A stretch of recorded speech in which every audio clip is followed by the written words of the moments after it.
Bismillah, Assalamualaikum warahmatullahi wabarakatuh. Alhamdulillah wassalatu wassalamu ala rasulillah amma ba'du. Di pelajaran tematik kali ini kita akan mengulang pelajaran IPA tentang sumber daya alam. Nah, pertama kita akan membahas tentang sebuah tanaman yang banyak ditanam oleh para petani Indonesia. Kemudian tanaman ini merupakan sumber makanan pokok Indonesia. Nah, kira-kira tanaman apa itu? Tanaman padi. Nah, teman-teman tahu nggak? Tanaman padi itu disebut sebagai tanaman yang pandai beradaptasi. Kenapa? Ada yang tahu alasannya? Iya, karena tanaman padi ini bisa ditanam atau bisa tumbuh di dataran rendah maupun di dataran tinggi. Nah, padi ini jika sudah waktunya panen nanti, ia akan diolah menjadi beras.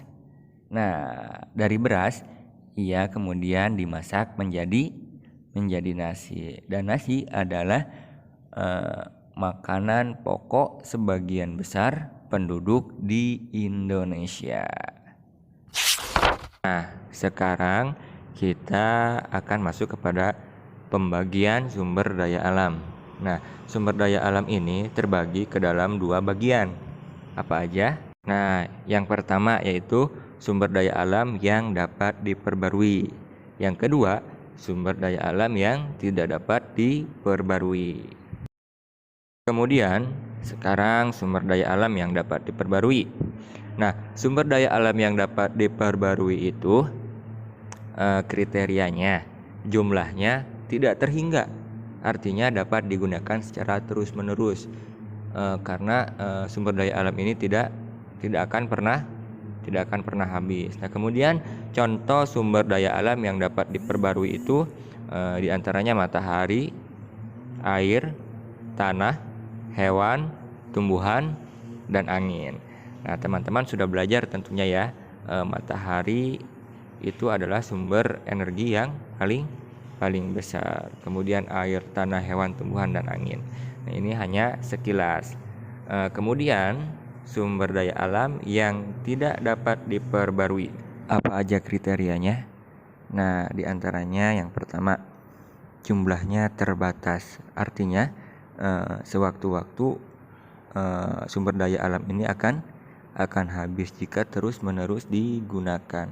Makanya kita dianjurkan untuk menghemat sumber daya alam yang tidak dapat diperbarui ini.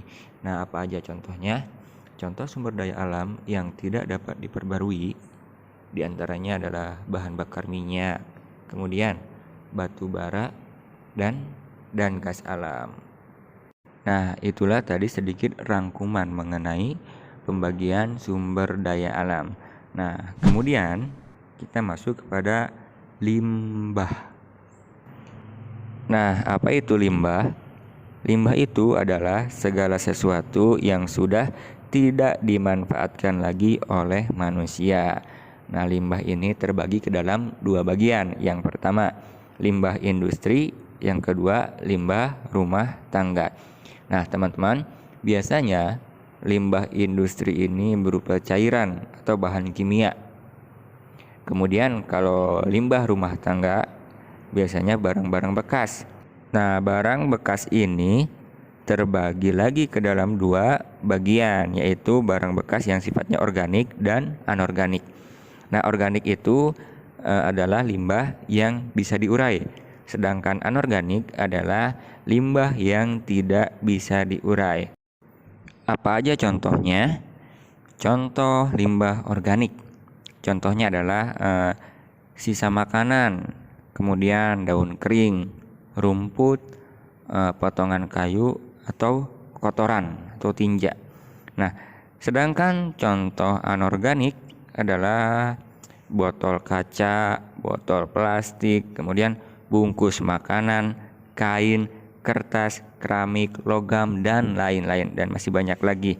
Nah, limbah anorganik ini karena tidak bisa diurai, banyak orang yang memanfaatkan limbah anorganik ini menjadi produk baru atau diolah ulang seperti kerajinan atau menjadi barang-barang yang kembali bisa dimanfaatkan. Nah, itulah tentang limbah. Dan mungkin hanya itu dari Ami untuk tematik hari ini, yaitu tentang pengulangan materi pelajaran IPA. Insya Allah di pertemuan selanjutnya kita akan kembali mengulas pelajaran-pelajaran yang lainnya. Semoga Allah mudahkan kita semua untuk senantiasa terus menuntut ilmu. Mungkin hanya itu dari Ami ucapkan subhanakallahumma wa bihamdika asyhadu alla ilaha illa anta astaghfiruka wa atubu ilaik. Assalamualaikum warahmatullahi wabarakatuh.